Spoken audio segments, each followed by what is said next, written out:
Welcome to Path of Exile 2. We'd like to start off by showing some of the gameplay of Act 3, one of the 6 acts in PoE 2's campaign. We're starting here in the jungle depths.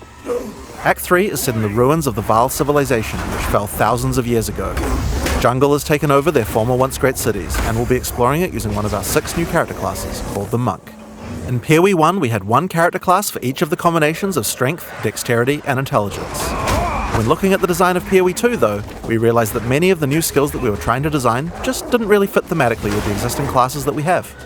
Being a spellcaster with a bear form makes sense for Strength Int, but it doesn't really sound like something that a Templar would do. We realised that since we had new mechanics for every attribute combination, it actually made sense to design new character classes to explore the new themes. In PoE 2, every attribute combination has 2 classes associated with it. Strength Int has the Templar or the Druid, on Dexterity you have the Ranger or the more spear-focused Huntress, and on Dex Int you have the Shadow and the Monk, which Mark is playing here. Each class has its own 3 ascendancies that let you further specialise the class in the way that only that class has access to, but they both start at the same location in the passive tree. The quest rewards you're offered on the 2 variants are tailored to the class, but of course this is PoE. You can still mix and match anything to your heart's content.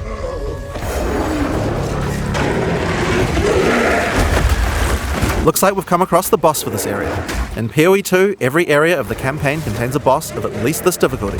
That's over 100 bosses to fight as you make your way through the campaign, and they all have unique mechanics to learn.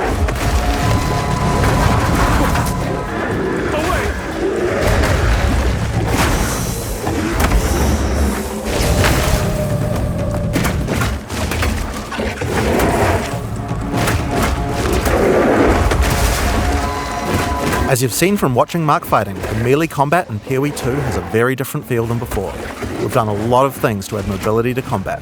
Practically every melee skill in PoE 2 has some kind of movement built into it. But the Monk in particular is a melee fighter who specialises in mobility over brute strength.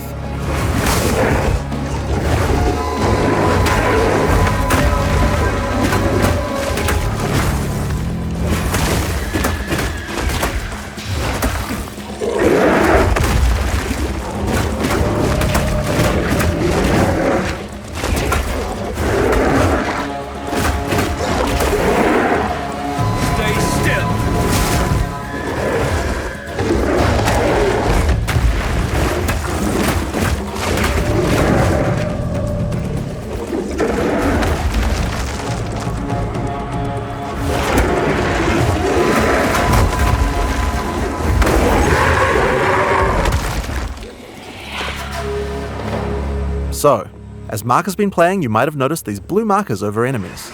Mark has a skill equipped called Killing Palm. Whenever an enemy has a blue indicator over it, it means the monster has low enough life to cull with Killing Palm. Successfully executing the cull will give you a power charge. This is an important skill for the Monk, since many of his skills interact with power charges. One of the great things about the skill is that it has a built-in dash forward, which makes it much easier to target the skill at the right point when you need it. We've done a lot of work in PoE 2 to make using skills like this feel satisfying. If you're accidentally targeting slightly off the monster, the skill will automatically lock on to the cullable target, and will even do a small amount of pathfinding around obstacles. We really want to make sure that when you've got an opportunity to use the skill, nothing is going to get in your way. Once you have some power charges, you need some skills to power up. A great follow-up is Falling Thunder. Falling Thunder without a power charge just creates a relatively small lightning AoE in front of you. But do it with some power charges and it turns into a pack clearer with a large number of extra projectiles. One thing you'll notice here is that like almost every melee skill in PoE 2, Falling Thunder has a bit of extra movement built in just in case you need it. Using the skill within range and you'll do a flip in place, but use it at a larger range and your character will move forward while executing it, getting you into position without any time penalty.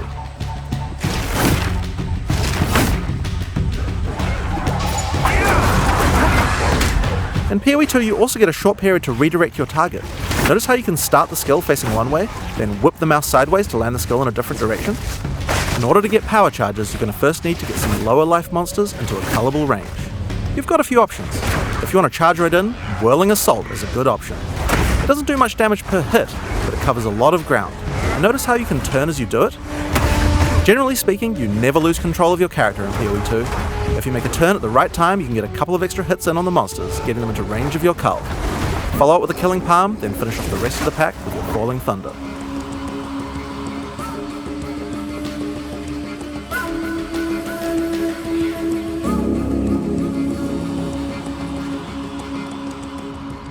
We've now entered the Vaal Mechanarium. This is the place where the Vaal built the various constructs they relied on to power their civilization. Now this is a find! A Vaal ruin that hasn't been looted? I wonder why nobody's been in here before. One useful feature that we've added is the ability to call in NPCs to where you are, to give you more information, help you with quest objectives, and so that you don't have to always go back to town. In this case, we'll call in Alva to find out what to do. This mechanism, if powered with a small soul core, it could open that door. There should definitely be soul cores somewhere around here. They had to power these constructs somehow. As Alpha said, we need to find a soul core to open this door. Let's explore. If you want to shave off some life without getting too close to some of the more dangerous monsters, a good option is Wind Blast. Wind Blast also doesn't do too much damage, but it keeps the enemies back. The closer they are, the farther they're pushed back, so it's a great option for keeping smaller but high damage enemies at bay. Note that the bigger the enemy is, the less they'll be pushed back, so trying to push back some giants isn't going to be effective. And there's the soul core. Let's get back to the door.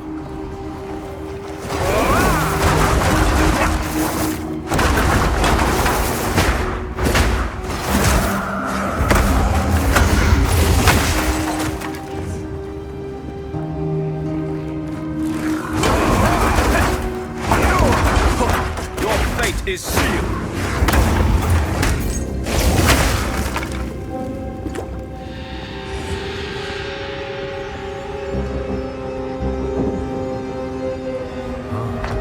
Consider me impressed. I'll keep investigating in here. Bring me in if you find anything else. If you need to defeat tougher enemies, it might be time to break out some of the ice skills in the monk's arsenal. Glacial Cascade creates a wave of ice that moves slowly in front of the player. It's pretty ineffective against fast-moving monsters because most of the damage occurs right at the end of the wave, and so a lot of monsters will just walk right by it. But if you can find a way to make a monster stop at just the right place, it can be very effective. In order to do that, you probably want to freeze monsters. The monk has a few different tools to do this. A fairly simple option is to get right in the monster's face with Ice Strike. Ice Strike doesn't do too much damage on the first 2 hits, but attack 3 times in sequence and you can get off a combo that has a much higher chance to freeze. Get in there with that freeze, then roll back and finish the job with a Glacial Cascade. Now, remember how Glacial Cascade had that extra damaging spike at the end? If you've hit a frozen enemy with that spike, it shatters the ice on the enemy and does a devastating amount of damage. Oh yeah, I just casually mentioned rolling back before. Did I forget to mention that in PoE 2 we added a dodge roll to every character? Just press spacebar at any time to roll. There's no cooldown, no limitations. It even has a bit of built-in pathfinding so you don't get stuck on things. When you dodge roll, you're not invulnerable. If something hits you, you're going to feel it, but most things will not hit you. That's because while rolling, projectiles and melee strikes will always miss. You'll have to roll out of the way of a slam that has AoE, but anyone swinging a sword or throwing a fireball is going to miss. Now, another really important function of the dodge roll is that it lets you cancel out of almost any skill at any time. This makes it so you don't feel like you're getting stuck doing a long animation when something is about to hit you. It really changes how skills with longer attack and cast times play, and it makes dodge roll feel like a very reliable way to avoid attacks. So, that's one way to get out of the way of damage, but the monk specializes in mobility, so it makes sense that he would have a few more. Wave of Frost is one of our new attacks with a retreat built right in. You move backwards and throw out a cold attack with a significant freeze. The great thing about this is it puts you at a good distance to follow up with Glacial Cascade and do a whole pile of damage. Hey look, another soul core.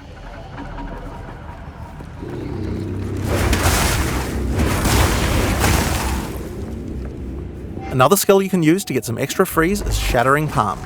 Shattering Palm is another palm strike that puts a small ice bomb on your target. Kill or deal enough damage to the target and the bomb will explode, doing some damage and a significant freeze. It's a great option against bosses where the wave of ice might not be enough to get that freeze off, but you really want to get that Glacial Cascade damage bonus. Get back!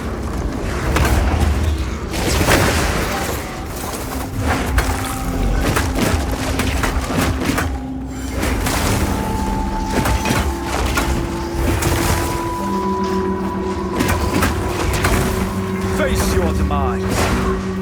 The final skill we're going to show you today is Flicker Strike. It's a monk skill now, and another skill that consumes power charges. If you've played PoE 1, you know what to expect. It's a great finisher for tough boss fights, and it looks pretty impressive too. Face your demise.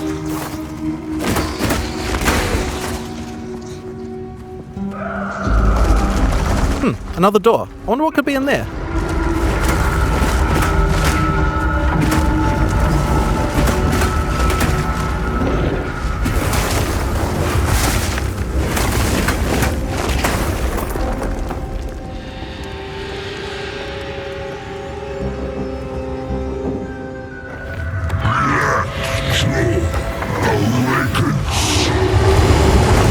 In order to take down this boss, we're going to need all the tools in the monk's arsenal, especially the combo of Freeze and Glacial Cascade. If you're a PoE 1 player, you might think that you can't really rely on Freeze because there's so many bosses that are immune to it, but in PoE 2 that's changing significantly. In PoE 1, Freeze is a binary mechanic. An attack freezes the target or it doesn't. What this basically means is that in PoE 1 we were forced to add freeze immunity to many bosses because Freeze just trivialized them. Because of that, freezing was something you only really used while pack clearing, and not something you could rely on as a core part of your build for boss fight.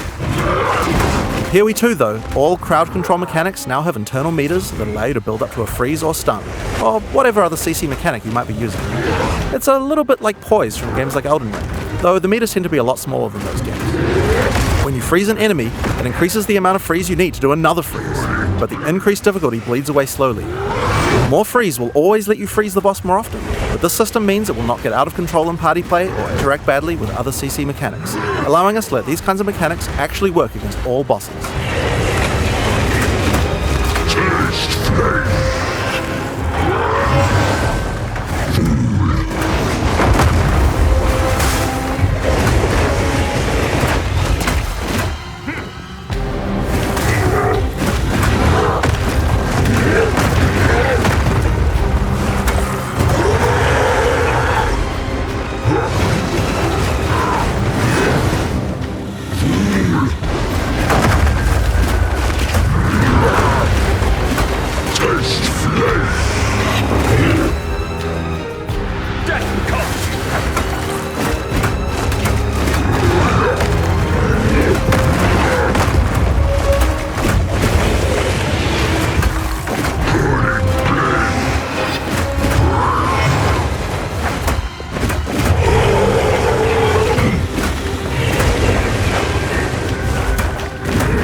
Blackjaw has dropped a consumable quest item, the Flame Core.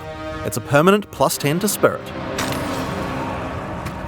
In PoE 2, we really want to make sure that you feel rewarded for exploration. It wouldn't be much good if we made all these awesome optional bosses if we didn't have something great to find for killing them. One of the things you might find for killing a boss is a permanent stat bonus to your character. Your end comes.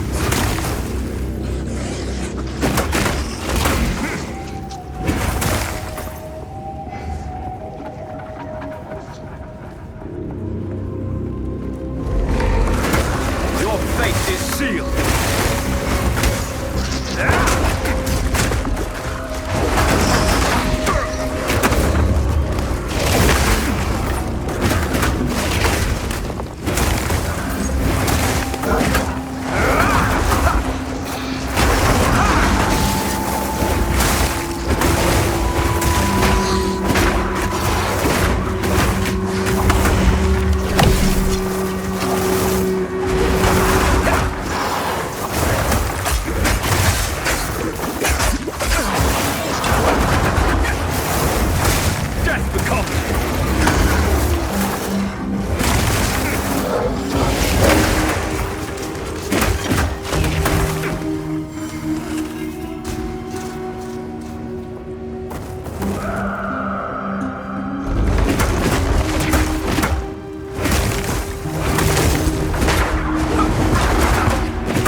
In order to help us with this next area, we're going to call in a Sorceress.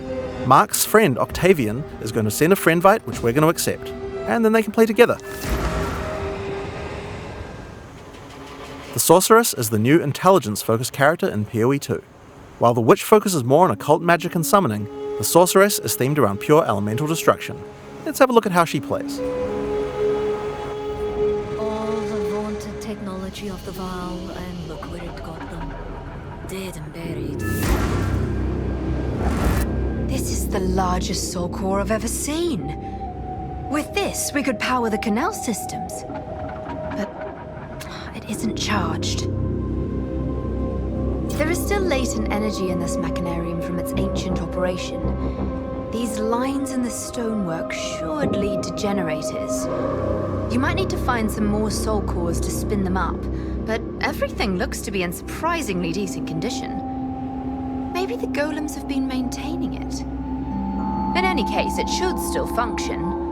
We'll have to remove that large core from the wall, of course, but that shouldn't be a problem. We have some skills here that you'll probably recognize if you've played PoE 1 before, but they feel a bit different to play now. Spark is great in these tight passages since it bounces around. We've added a Pierce support gem to really allow it to hit an entire room of targets. For a more single target focused skill, Arc is a good choice. It does more damage to the first target you hit.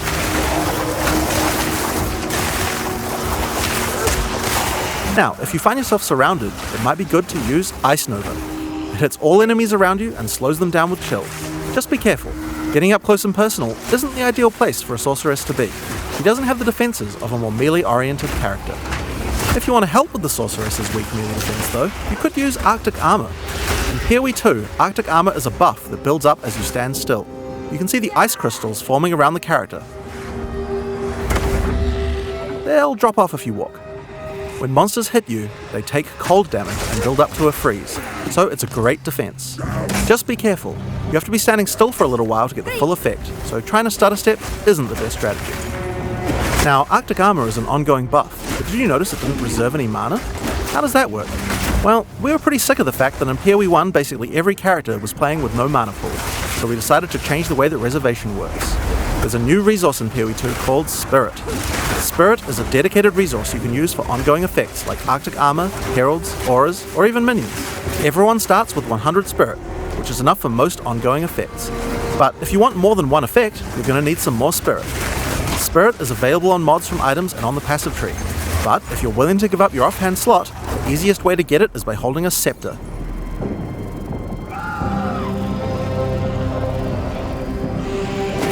Now, if you want to increase the cold damage you're dealing, you can use a Frost Bomb. It places a bomb on the ground that reduces the enemy's cold resistance while it's ticking down. It's a great opportunity to use some cold skills before it explodes.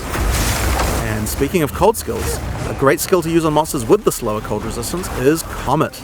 This is a new skill in PoE 2, and it hits pretty damn hard. It costs a lot of mana and has a really long cast time, but it's worth the wait. It does a devastating amount of damage. To help get you out of danger, your character moves back slightly as it casts. It's pretty hard to hit a fast-moving opponent, but it's great on tougher enemies that stand still, or even a larger pack if you're further away and can predict where they're going to move. Now, if you run out of mana casting too many of those, I guess in an emergency you could cast your free-to-cast Fireball. Where did that come from, you ask? Well, this is a great opportunity to explain the way we've changed caster weapons in PoE 2. Now, in PoE 1, caster weapons had a default melee attack that nobody used, and because they had that, they also had a bunch of attack mods that would spawn in them that were useless to a caster. In PoE 2, we wanted to clean that up, so now each staff comes with a built-in free-to-cast spell. Just put it on and spam to your heart's content. Now, this particular staff is the base type that you get right on the starting beach, and it's quite likely that you're going to outgrow it. So that's why we have a lot of staves with more utility-focused powers for casters to use. Here we have a crystal staff. It's got a pretty cool built-in spell called Unleash. Using it slams your staff on the ground, and will allow you to triple cast whatever you cast with your next spell. Now, of course, you're probably going to want to use that with something powerful, and Comet is a great option. You'll notice that Unleash is one of the few skills in PoE 2 with a cooldown. In general, we really try to avoid using cooldowns because we really hate the feeling that combat is just waiting to be able to use your next skill. But it does make sense for Unleash since it's free to cast, and it's something we want you to be using situationally anyway. Now, if you're facing something tough, you might want to try out Mana Tempest. Mana Tempest creates a circle of power in which your character literally hovers over the ground. While in the circle, your mana drains, but it powers up all of your spells. Lightning projectiles fork, beams chain further, and you'll also do a lot more damage.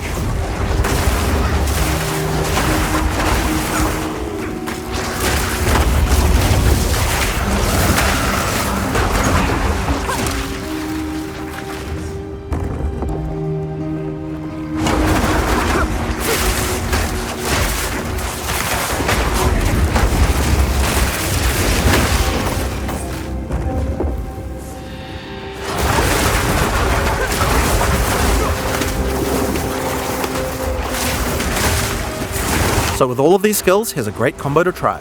First, cast Frost Bomb to reduce the target's cold resistance. Then use Mana Tempest to increase your damage. Follow it with Unleash, and then triple cast the Comet to do a truly insane amount of damage.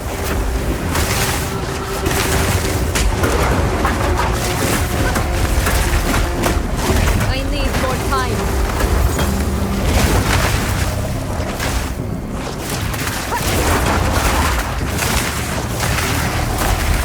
This rare monster dropped an uncut gem. This is a good opportunity to talk about how skill gems drop in PoE 2. Instead of dropping specific gems, you can find uncut gems. Just right click on them and pick whatever skill you want. The gem will come pre-leveled to the level of the area that dropped it, so it's a lot easier to change between skills in PoE 2. This time, I think it might be cool to grab one of our meta gems. Meta gems are skills that can have other skills socketed into them, changing how they work. In this case, we're going to select Cast on Shock. Now, let's equip this thing in the skill screen and choose a spell to trigger with it. I think Comet might be fun. Because Cast on Shock reserves Spirit, we'll need to first disable our Arctic armor. We have to decide if we'd rather have the extra defense or the extra offense of the Cast on Shock using our Spirit. In PoE 2, trigger gems use a system of filling up cast time on each trigger. Basically, if a skill has a short cast time, then we'll trigger it really often. If it's got a long cast time, like this Comet here, it will take a lot longer to trigger. You can see up the top left that there's a counter that says how far it is until your next trigger. And there you are. Using Cast on Shock, we'll automatically cast Comet whenever we're using our lightning skills.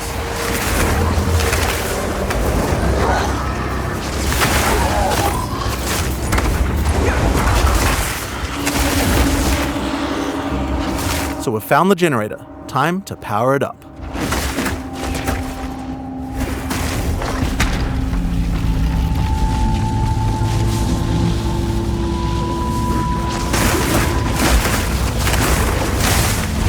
As power is restored to the Mechanarium, all the constructs are coming back to life. We'll need to fight them on the way back to the charged Soul Core. One thing that PoE 1 players might have noticed is that this character has both ice and lightning spells. That's pretty inefficient, isn't it? It's a big no-no for most builds, because any specialization into cold or lightning isn't going to affect the other element. And generic elemental damage increases are not going to be as powerful as focusing on a single element. Well, in PoE 2 we have another major new system to introduce to solve these kinds of problems, and it starts with Weapon Swap. Now in PoE 1, Weapon Swap isn't really used much for its originally intended use case. We imagined that people were going to be swapping in and out between different weapons to deal with whatever situation they were in. People just don't do that at all, and a large reason for that is because it's really awkward to do. In PoE 2 we wanted to solve that. The staff Octavian is using here has an ice mod on it that makes it great for when he's using his ice spells. We would also like to be able to make sure that the build works just as well for his lightning spells.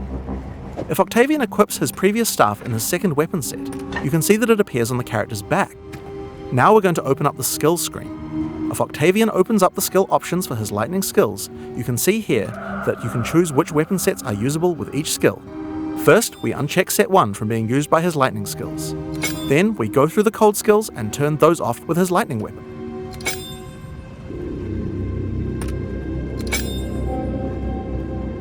Now, when we use Spark, the character will automatically switch to the lightning staff on his back, and then use the skill.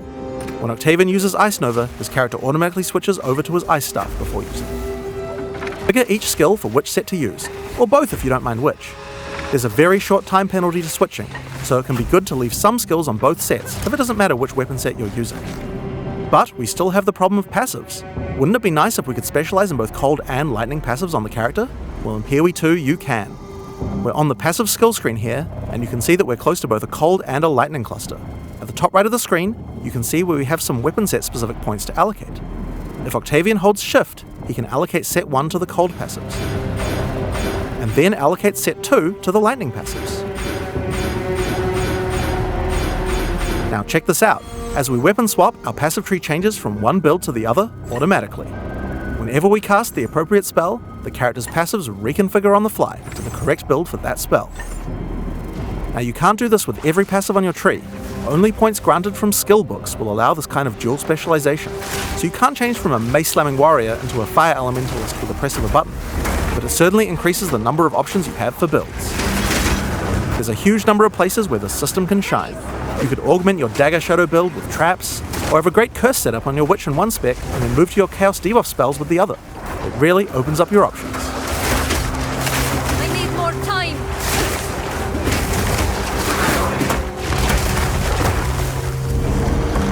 Another fun meta gem to try out is called Barrier Invocation. This works a little bit like the trigger gem I talked about before, but this one charges up as your energy shield is hit by monsters. I think we might like to put an Ice Nova in this one. The more energy shield you lose, the more charge builds up until the point where you're able to cast the skill you socketed instantly. Lose some energy shield, and then at just the right time invoke Ice Nova to cast all the stacked up versions in one cast. If you keep losing shield, you'll build up even more charge for even more casts, so it's a great defensive option in an emergency.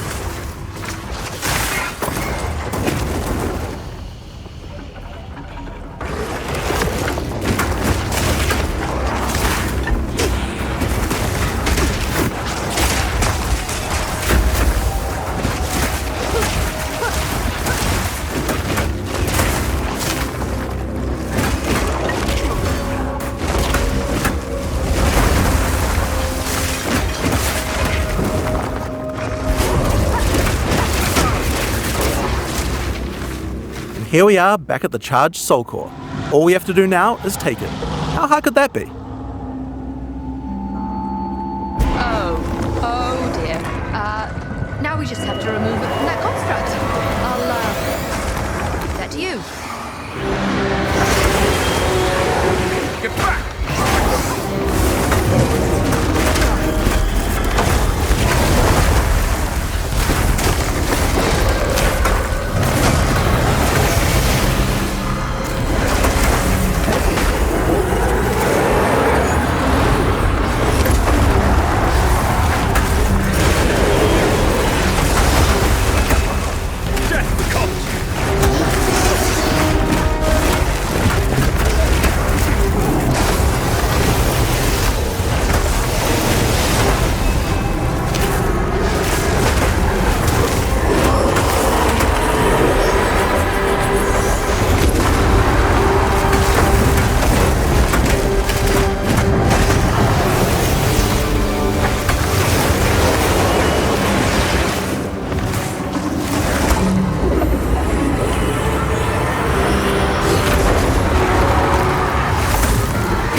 So that's Path of Exile 2. Your next question is likely to be, when is the beta? Well, we're in our last year of development, finishing acts, adding skills, and balancing everything. The closed beta will start on June 7th, 2024. Path of Exile 2 has been a long time coming, and we're incredibly excited to be near the finish line, but we're not quite there yet. We are determined not to rush this and make sure that we get it right. Thanks for watching.